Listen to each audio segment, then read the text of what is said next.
Shalom, Rabino. Oi, Na Gabriel, era, tudo na, bem? tô Tudo bem. jóia? Graças a Na era Deus. messiânica, Sim. quem já foi escravo de um judeu, ou mesmo de um não judeu, vai voltar às condições, já que os descendentes da pessoa, os descendentes de um escravo são escravos ainda?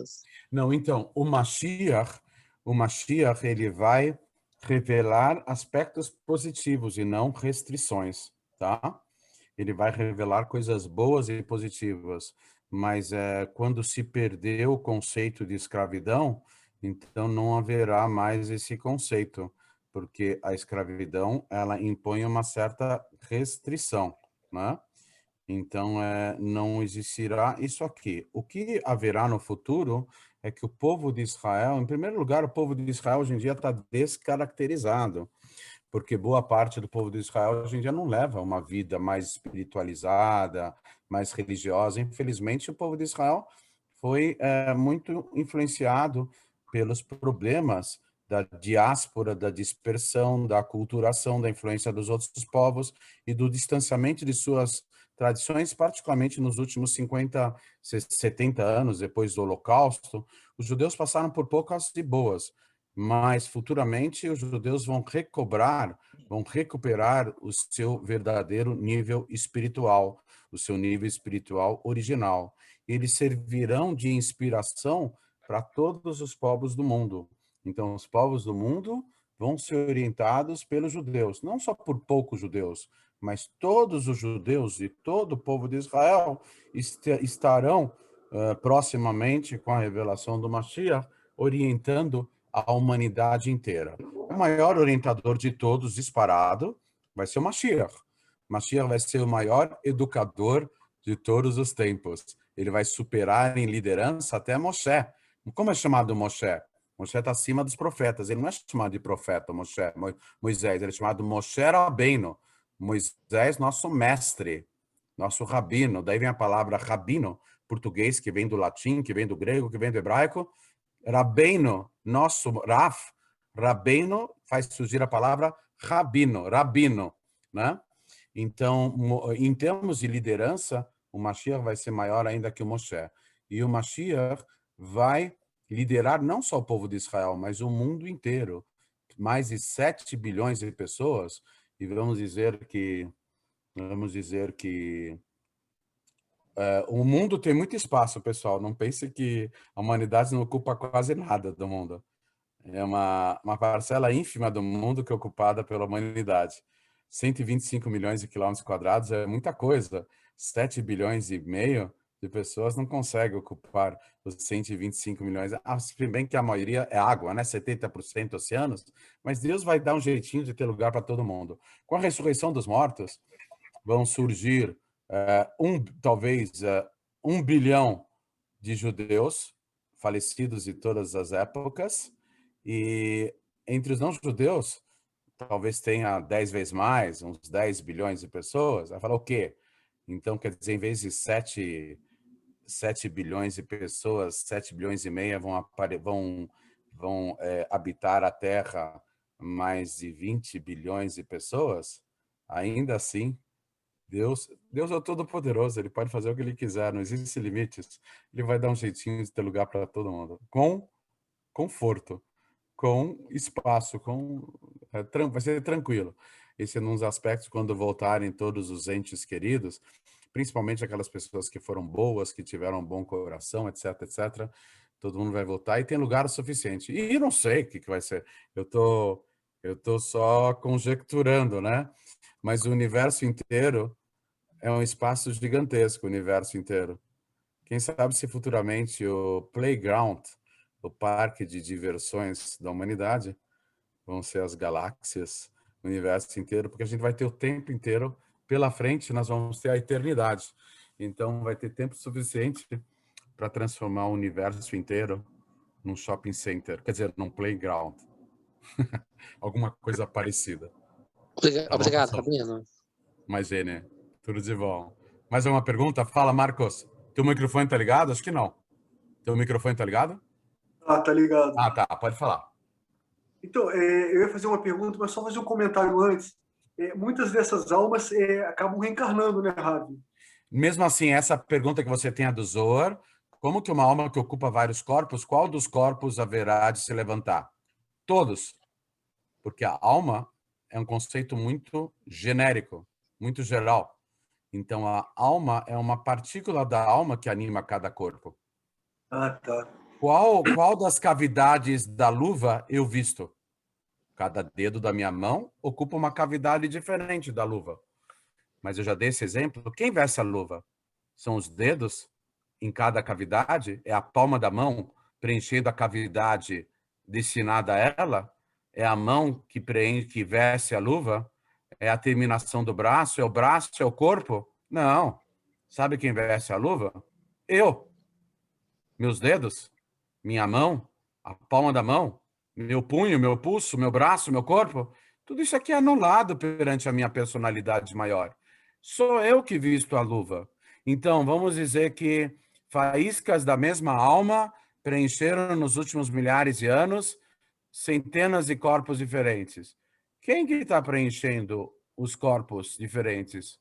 Você pode dizer que é cada faísca da alma, mas a alma pode falar, não, quem preencheu todos esses corpos diferentes fui eu.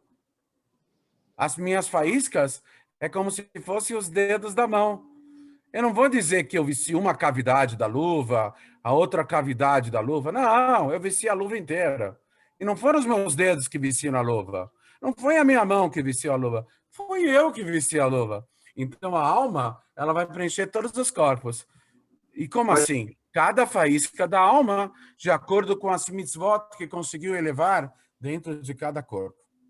Provavelmente, pessoas vão sentir que são da mesma alma. Nem sempre sentem, né? Por exemplo, conceitualmente, noivo e noiva, marido e mulher, quando envolve uma predestinação, aqueles casamentos que duram a vida inteira e que as pessoas se harmonizam, marido e mulher se dão bem, aqueles casamentos bem estruturados. Então, marido e mulher não têm duas almas diferentes. Eles têm faíscas da mesma alma. Como que duas pessoas diferentes que nascem em lugares diferentes, têm ideias diferentes, chegam a compartilhar a vida, dividir em dois, chegam a se unir fisicamente por relações íntimas? Uma abre totalmente, eu estou falando no procedimento normal, não que existe sexo sem compromisso, não que existe por aí afora, estou falando o normal.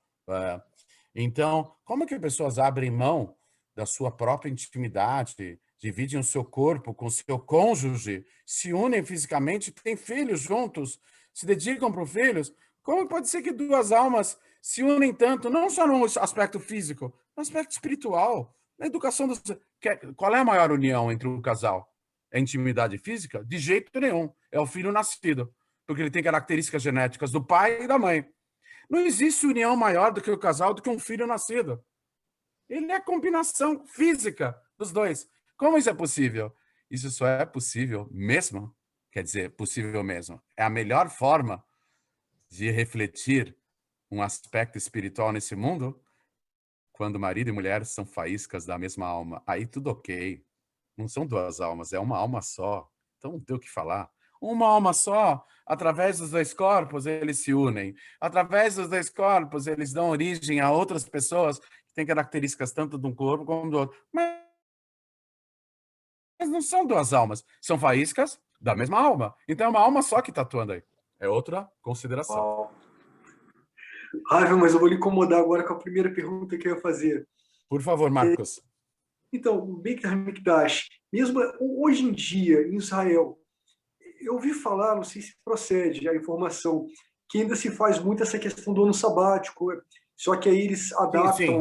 Sim, tá certo, tá certíssimo, mas infelizmente o Estado de Israel atual não é um Estado que segue a Torá, um Estado religioso, é um Estado secular, aliás, que faz uma série de coisas contra a Torá, inclusive. Não só, Tem muita coisa que é de acordo com a Torá. Eles fazem uma média lá, né? Os religiosos são uma minoria, mas são uma minoria que faz barulho, né? Então, mas é um estado secular. A maior parte da produção agrícola da terra de Israel não guarda as leis do ano sabático. Mas os religiosos que têm produção agrícola, sim, guardam. Então, nesse 7º ano, só podem comprar em estabelecimentos que têm um certificado que os alimentos são comprados dos árabes, porque os árabes não têm obrigação de guardar o ano sabático. Então, os religiosos compram tudo que vem de fora e que é produzido não pelos judeus, mas pelos não-judeus, pelos muçulmanos. Mas isso é só os religiosos. A maior parte do povo de Israel, a maior parte dos israelenses, pessoal, não vamos confundir, vamos abrir aqui um parênteses, as pessoas às vezes fazem confusão. Tem israelense e israelita. Israelita é a mesma coisa que judeu. Qualquer judeu do mundo é israelita. Israelita que pertence ao povo de Israel. Israelense é um termo moderno. É aquela pessoa que nasceu na terra de Israel, não precisa ser nem judeu. Pode ser de religiões diferentes. Quem nasce na terra de Israel é israelense. Quem pertence ao povo de Israel ou é judeu ou é israelita. Os portugueses de Portugal, eles chamam israeliano. Israeliano é um termo do português de Portugal. Israeliano. Então, é quem nasce em Israel. Então, os israelenses, hoje em dia, a maior parte não pratica o judaísmo. Então, a sua produção agrícola não fica sujeita às leis da Torá. Mas, quando o Mashiach se revelar, todo o povo de Israel vai observar o ano sabático, o 50º jubileu, que é o 50º ano, etc. Tudo isso vai ser observado novamente com a reconstrução do Beit HaMikdash, quando não haverá um único judeu na face da terra que não esteja sintonizado com a vontade de Deus e com a prática das 613 mitzvot da Torá. Muito bem.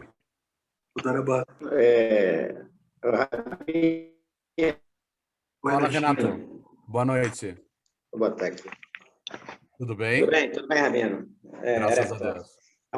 Tudo bom. Aproveitando a deixa aí do jubileu, né, do Ayurveda e tal, você, nos 50 anos, no 50º ano, você, tudo bem, você tem esse descanso. E no 49º, você também não descansa? Uma boa pergunta, porque o 49º é um ciclo de 7, né? Também. Então, imagina a bênção que tinha na proximidade do jubileu, para eles darem um jeitinho de se sustentarem, ficando 2 anos sem trabalhar. Exatamente. Uma boa pergunta, porque o 40º ano é também o quê? É um ciclo de 7, né? É o ano sabático, o 49º ano.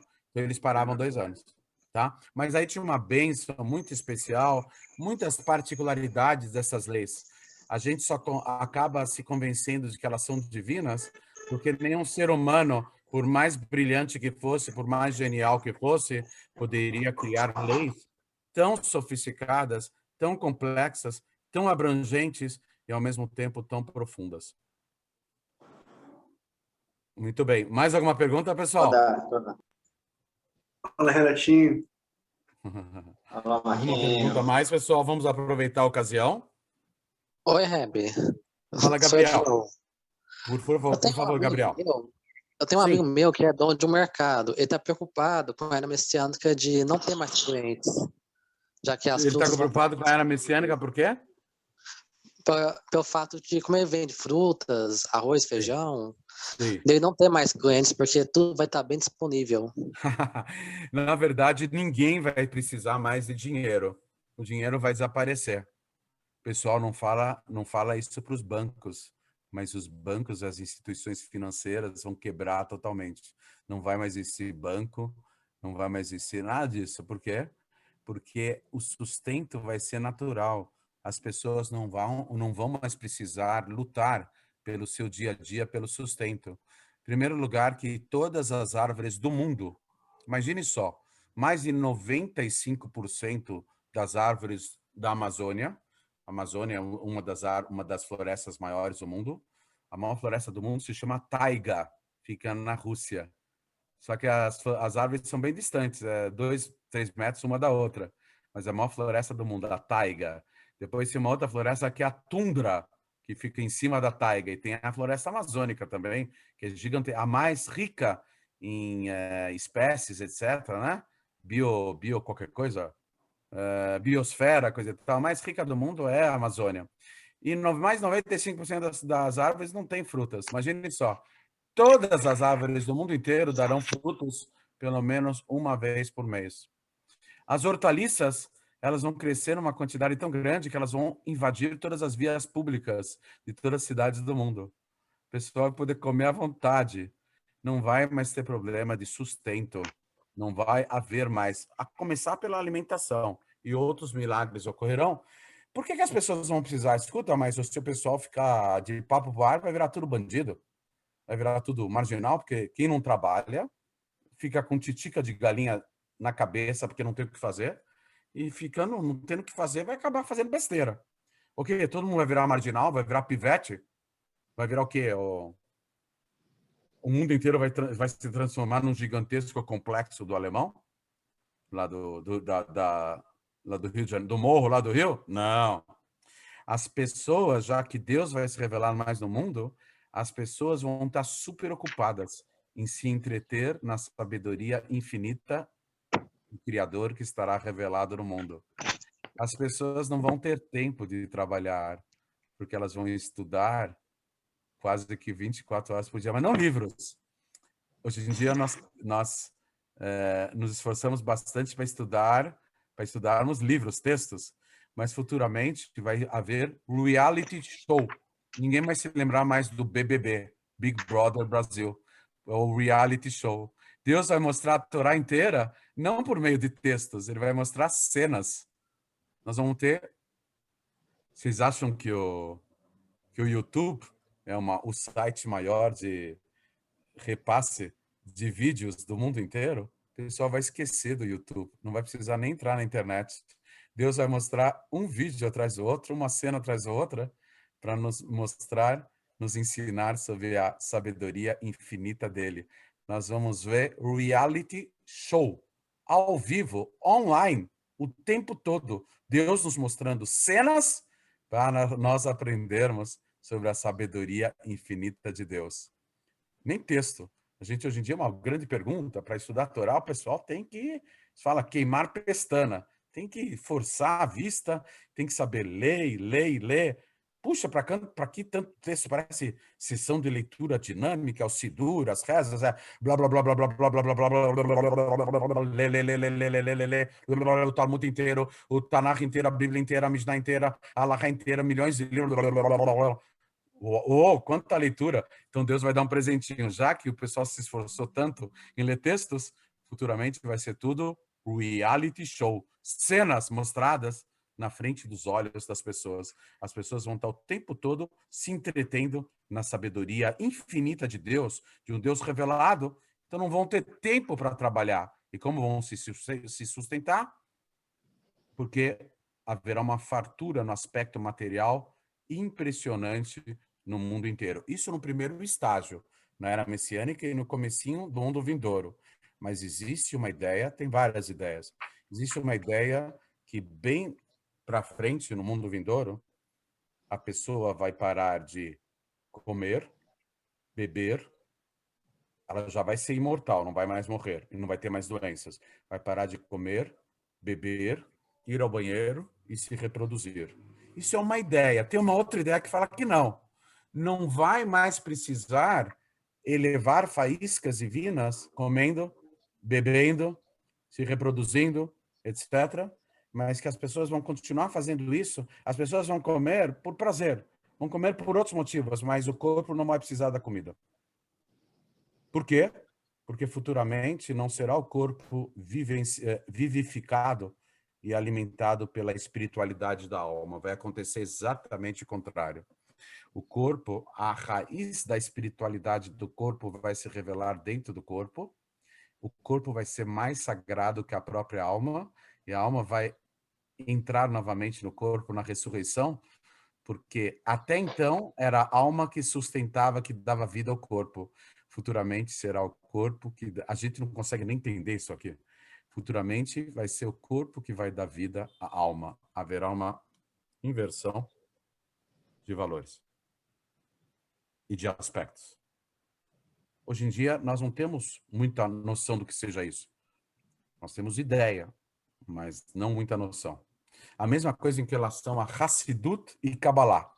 Quando nós falamos de mundos espirituais, a gente não tem ideia do que é espiritual, porque o que é espiritual não tem largura, não tem altura, não tem profundidade, não tem forma, não tem cor, e o mundo espiritual está acima do nosso pensamento. O nosso pensamento está revestido no tempo. Nosso pensamento está realmente revestido no tempo? Claro. Nosso pensamento é uma sequência de raciocínios. Tem o antes, tem o durante e tem o depois. Então, nosso pensamento está revestido no tempo, mas a espiritualidade está acima do espaço e do tempo. Então, a gente não consegue imaginar o que é espiritualidade, o que são os mundos espirituais. Mas é importante nós sabermos que eles existem. Quando eles se revelarem, já vamos ter familiaridade. É a mesma coisa que alguém estar atrás de um biombo, falando, escondido, atrás de um biombo, de uma tela, né, e está escondido a pessoa. Nós estamos vendo ela? Não. Estamos escutando ela falando? Sim. Ela está fazendo ruído? Sim. Ela está se movimentando? Sim. Eu estou percebendo ela indiretamente, mas não estou a vendo. A mesma coisa. Termos noções gerais daquilo que acontece no mundo espiritual é uma indicação sobre a existência desses conceitos. E quando eles forem revelados totalmente e nós entendermos naturalmente a essência maior de tudo aquilo que está acima do tempo e do espaço, já vamos ter familiaridade. Por quê? Porque, pelo menos, as indicações superficiais de cada assunto, da existência de cada assunto, já vamos ter aprendido. Não sabemos exatamente o que é, mas sabemos que existe. Isso é espiritualidade, pessoal. Não sabemos exatamente o que é, mas sabemos que existe. Os tzadikim, as almas iluminadas, através da inspiração profética e da inspiração divina, os tzadikim conseguem saber também a essência dos mundos espirituais, porque eles viajam no mundo espiritual também. Uma observação aqui. O mundo de Avatar não será surpresa nesse tempo. Exatamente. Apesar que não assisti o filme, o mundo de Avatar não será surpresa nesse tempo. Nada será surpresa. Matrix vem da Hassidut, da Kabbalah, que a vida é um grande programa de computador. Tem uma linguagem, quando está escrito na Torá, Bereshit bara Elokim et. No princípio criou Deus os céus e a terra. Antes de falar céus e terra, ele fala et. Et é os céus e a terra. Et, na verdade, é uma indicação da primeira letra do alfabeto hebraico Aleph, e estava a última. Deus criou conceitos gigantescos que são representados graficamente pelas letras. O Aleph, Beit, Veit, Gimel, Dalet, Rei, Vav, Zain, e assim sucessivamente, são forças gigantescas que, uma vez combinadas, deram origem a absolutamente tudo que existe, não só no universo físico, como nos infinitos mundos espirituais que não ocupam lugar nem no tempo e nem no espaço. Muito bem, pessoal. Agora vamos voltar para a superfície. O Rabino mergulhou muito fundo. Agora vamos de novo voltar para a superfície. Muito bem, pessoal. Mais alguma pergunta, pessoal? Por favor. Rabino, Fala, Gabriel. Oi, Rabino. O ano 5.782, o próximo ano judaico, é dividido por 49. E vai ser o ano de jubileu, então? Ou vai ser o 7? Uau, bom cálculo, exatamente. O próximo ano judaico vai ser Shnat Shemitah, Shnat Shvit, na terra de Israel. Essas leis nós não guardamos fora da terra de Israel. Elas são exclusivas da terra de Israel. Judeus fora de Israel não guardam o ano de Shemitah. Shemitah, ou Shnat Shvit, o ano sabático, que não podemos consumir nada das frutas e verduras que são produzidas no ano sabático, isso só é válido na terra de Israel. Obrigado. Imagine. Mais alguma pergunta, pessoal? Vamos aproveitar o reunião. O Rabino, Alberto falando. Sim, pode falar. Eu sou um comentário que o senhor falou com relação à questão de espiritualidade, né? Isso aí, hoje, no mundo, eu acho que é o que falta no ser humano, é essa elevação espiritual. Sim. Então, eu vejo duas situações, corrijam para você se estiver errado.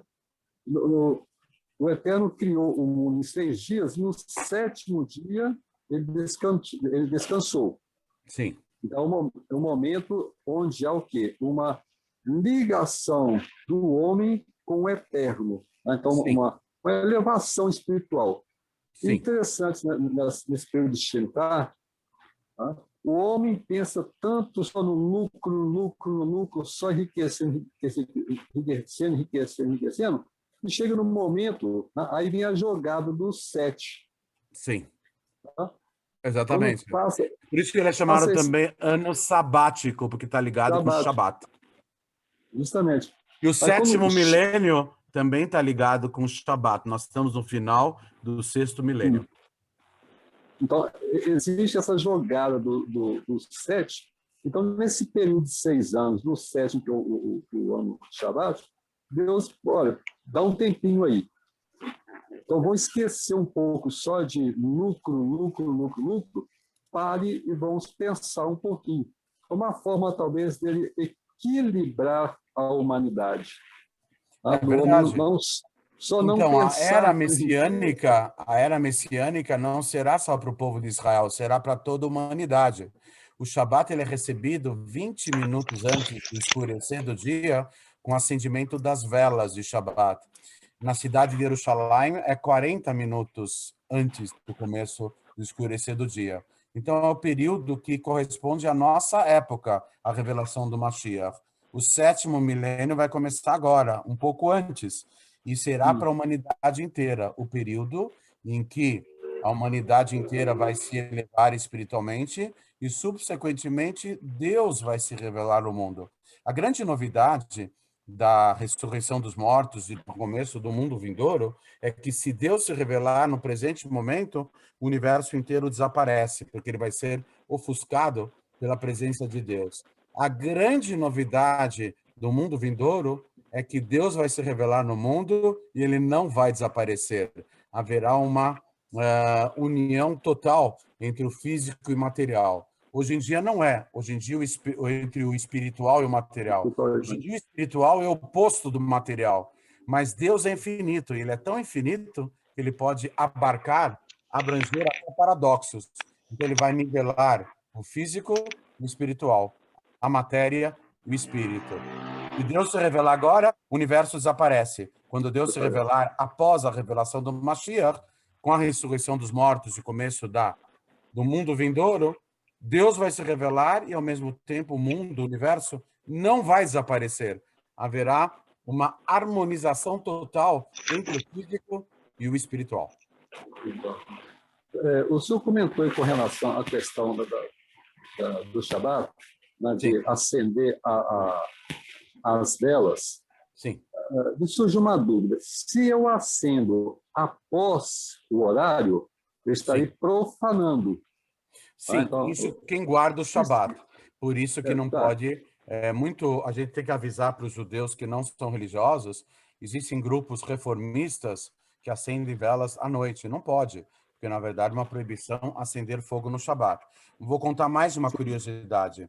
As mulheres, quando elas acendem, as velas de Shabat foram reservadas mais para as mulheres, não tanto para os homens, é uma mitzvah mais ligada às mulheres. Quando os homens acendem, se não tiverem uma mulher em casa e o homem tiver que acender as velas, eles podem acender as velas e não é com as velas que eles recebem o Shabat. Mas as mulheres automaticamente recebem o Shabat com o acendimento das velas. Então não adianta elas, como se fala, e com a brachá das velas. Então elas não podem falar a bênção das velas e depois acender, porque com a bênção das velas elas já recebem o Shabat. Então não poderiam acender as velas. Então o que elas fazem?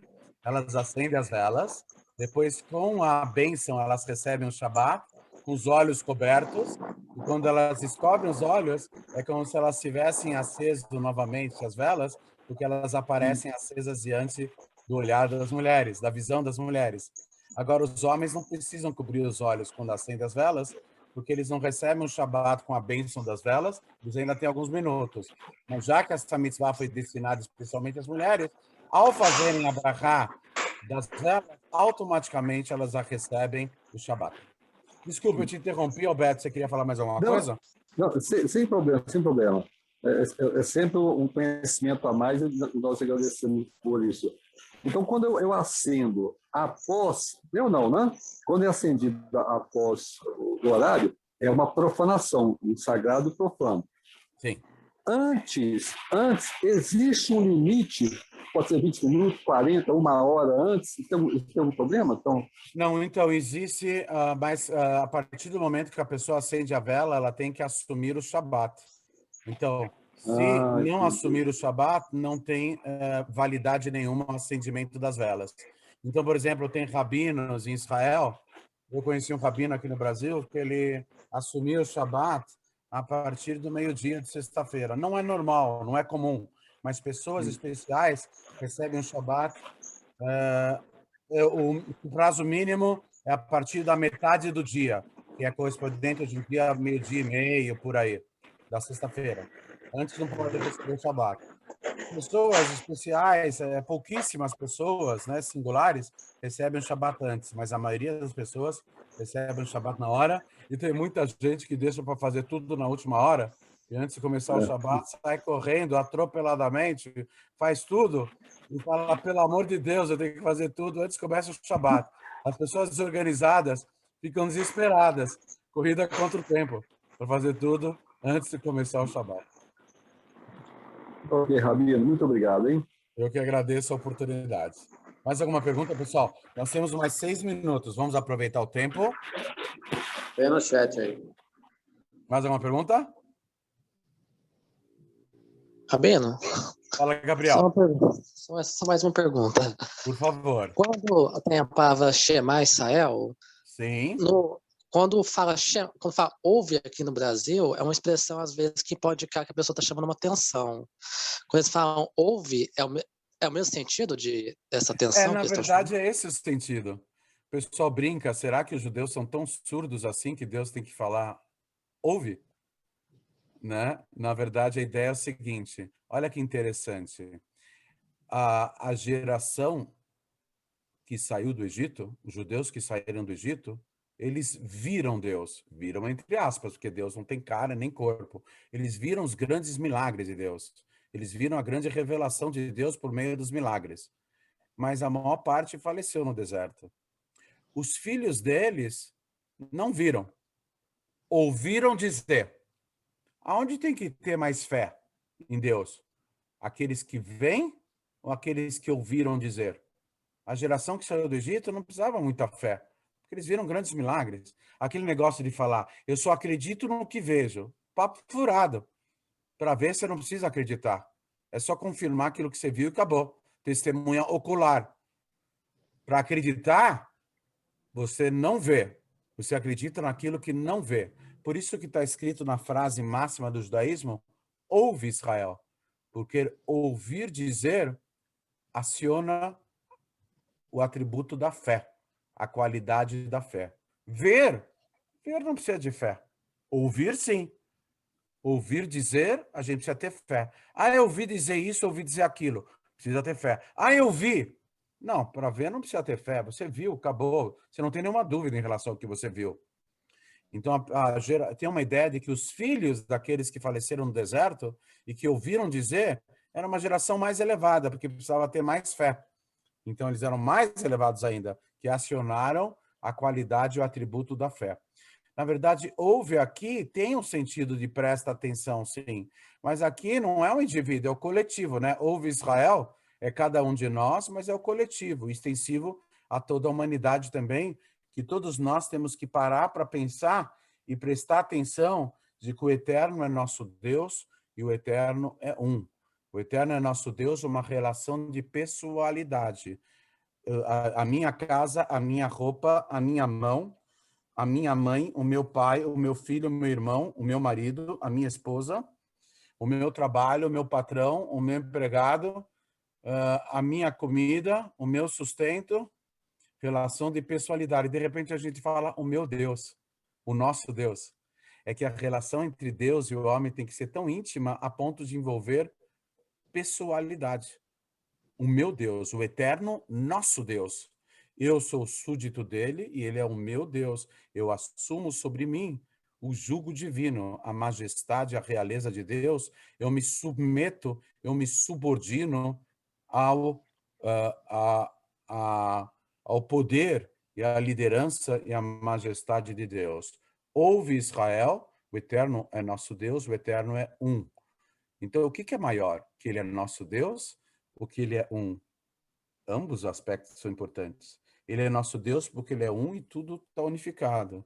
Mas ele é nosso Deus, está na frente ainda, porque nós somos totalmente unidos com ele. Toda a criação, não existe nada e ninguém além de Deus. Nada e ninguém além de Deus. Se dissermos que existe alguma coisa além de Deus, ele não é mais o todo-poderoso, infinito, Deus os livre.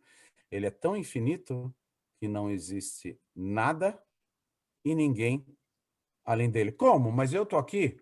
Não, Deus é bonzinho. Ele faz com que eu sinta que eu sou independente dele. E ele se ocultou criando o universo. Mas tudo está dentro dele. Toda a realidade maior está dentro de Deus. Quando nós estamos conversando aqui, nós não estamos só dentro de uma sala do Zoom, abrangendo as cidades do Brasil inteiro na internet. Tudo isso, todos nós, estamos dentro de Deus. Dentro, nós fazemos parte dele. Toda a realidade está dentro de Deus. E para Deus faz diferença o universo, não ter criado tudo ou nada, para ele faz diferença? Para ele não faz diferença nenhuma. O Moré Ventura, o Rabino Ventura, uma época ele foi meu aluno. E ele brincava muito comigo. Ele falava, Rabino Shimon, é verdade que tudo é nada e nada é tudo? Aí eu caía na gargalhada, porque ele estava brincando com as minhas explicações, né? Ele fazia uma cara assim, sabe quando o Ventura ele faz uma cara de compenetrado? Ele fazia, Rabino Shimon, é verdade que tudo é nada e nada é tudo? Aí eu caía na gargalhada. Rabino, numa fala do senhor anterior, até estou de brincadeira, a Torá... Leitura dinâmica, vencer um calhamaço do Sidur, da Torá, do Talmud. Haja estudo, meu. Passar a vida inteira queimando a pestana e se debruçando sobre os livros. Haja paciência e concentração. Mas isso, de fato, é um crescimento muito grande que nos traz, com certeza. Com certeza. E nessa quantidade de leitura que nós fazemos... Eu sou suspeito para falar desse assunto porque eu tenho um déficit de atenção. Fala. Mas aí, se nós não prestarmos atenção nas palavras, como o nosso amigo disse, a situação do chamar, né, do escuta,